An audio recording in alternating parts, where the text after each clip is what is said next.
All right, on this next part, we're going to be using a proportion to solve direct variation. So shadows and height vary directly at any given time of day. If a 6-foot man casts a shadow 4 feet long, how tall is a flagpole if its shadow is 22 feet long? So when we set up a proportion, it's important for us to be consistent because a proportion has this. It's a fraction equals a fraction, which means I have 4 places to fill in. 1, 2, 3, and 4. And the key is to be consistent. So for example, if I were talking about the man, I might put his information in this fraction. And if I was talking about the flagpole, I might put this information over here. Now, you're not locked into that. You didn't have to do that. I could have put the flagpole information on the top and the man information on the bottom. The key is to be consistent. So notice with both the man and the flagpole, we have 2 things to deal with. We have the height and we have a shadow for each of these. So this grid just helps us to set it up. You don't have to do this every time. What you want to do is always just make sure you're logical.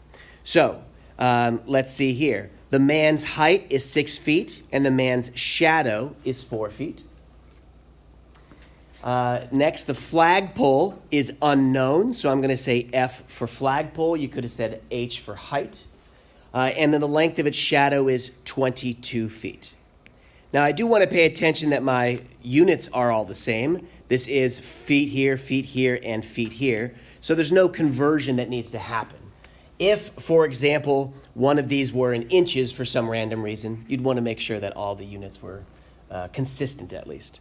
If this were inches, then down here, this one should be in inches also. Okay, so now here we can do a couple different things. Most likely you would jump to cross multiplication, but you don't have to. In fact, to get F by itself right here, to get F by itself, all we have to do is get rid of the 22. And the way we do that is just multiply by 22 on both sides.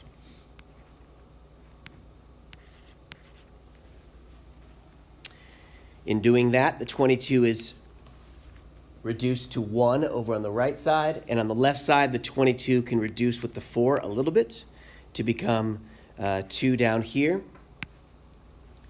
And now F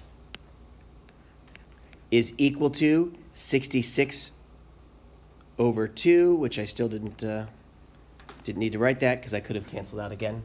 33. So now let's bring it back into the context. The flagpole is 33 feet high.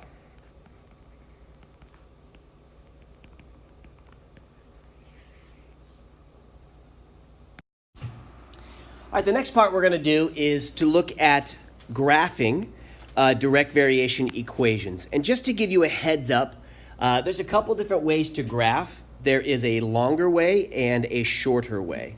So when we are graphing, one method is to make a table. And I just want to give you a heads up that this is the one method that always works for everything. If you have any function, you can make a table and then just connect the dots, la, la, la.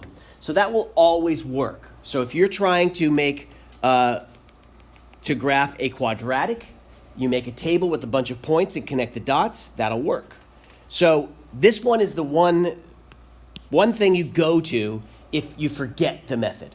If you forget whatever method you're dealing with to graph it, then you're just going to make a table. A table is a surefire way to do that. Another method, of course, is to use special rules. And in this particular case, we can use slope and intercept.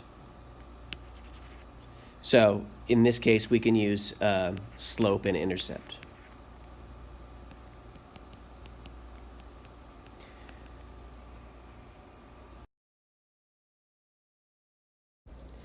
This one here is asking us what's the direct variation or what's the graph of the direct variation of this.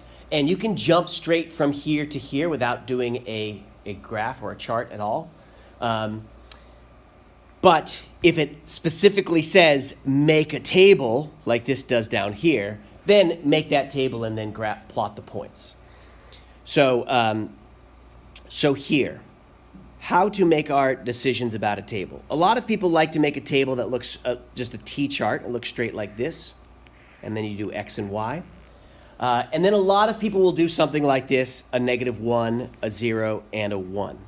The downside of that, especially when you're dealing with fractions, is that when I plug in a -1 up here into this function, I end up with a fraction. And people don't like to deal with fractions as much, plus the fractions will end up being on the inside of the squares, and it seems less precise. So notice here, what was chosen for us was a -3, a 0, and a 3. So the numbers that we choose here should make it as easy for you to reduce things out. So let's go ahead and substitute in. When I do substitute things in, so we get y equals -2/3 times this -3 to start with. And of course, my 3's drop out as they reduce to 1, and double negative becomes positive, and so my end result is the 2 right there. 0 is actually fairly quick. I'll show the work, but of course this is fairly straightforward. You know what's going to happen here with direct variation. The 0 drops out and kills the fraction entirely, so we end up here with also a 0. And then lastly, when I plug in the +3, our instinct actually is probably right. I plug in a -3 to get something. If I plug in a +3, maybe I'll get the opposite of that. That's just a thought. And so let me see, -2/3 times 3. And we see here that the 3's reduce. I'm left with a -2. So a -2 goes there.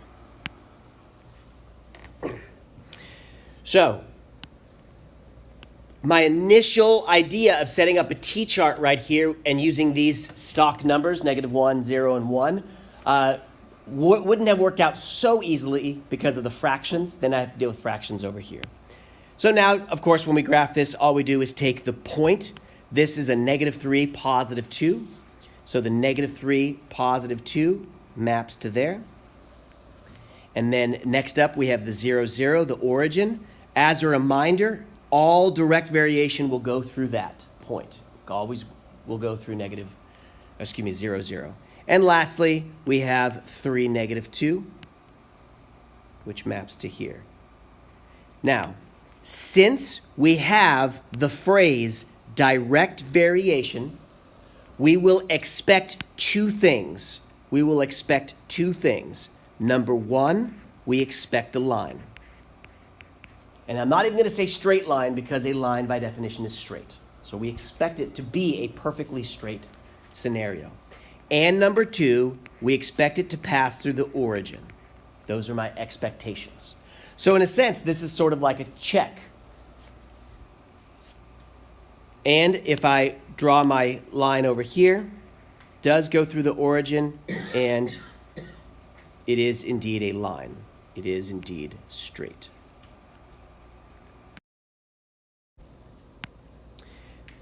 So in this practice here, we're asked to make a table of x and y values and use it to graph the direct variation. So you can check it with the slope and the y-intercept. But here, I set up the table slightly different. Why did I do it this way? Just so that you can have some work inside. This is just an alternate way for you to set it up. You're not required to set it up in this way, nor are you required to set it up as the one above. This one here is, horizontal table. This is a vertical table. This is just a T-chart. This one has space in between. So notice there are three different ways for us to consider setting up a table. Again, in the end, it's how you like it.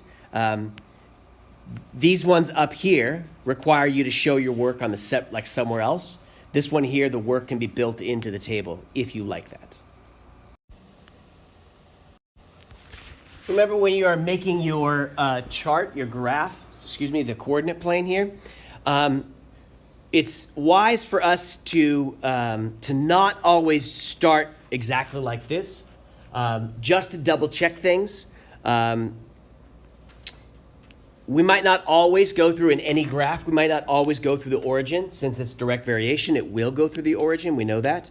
But it's wise for us to think about what our range and domain are. Notice here I'm starting quite low, -5, going all the way up to 5. But on the y-axis, I'm only going up to 1 and -1. So as a reminder, you can have your axes be different. Your axes can be different scales. So you don't have to do exactly what I'm going to do.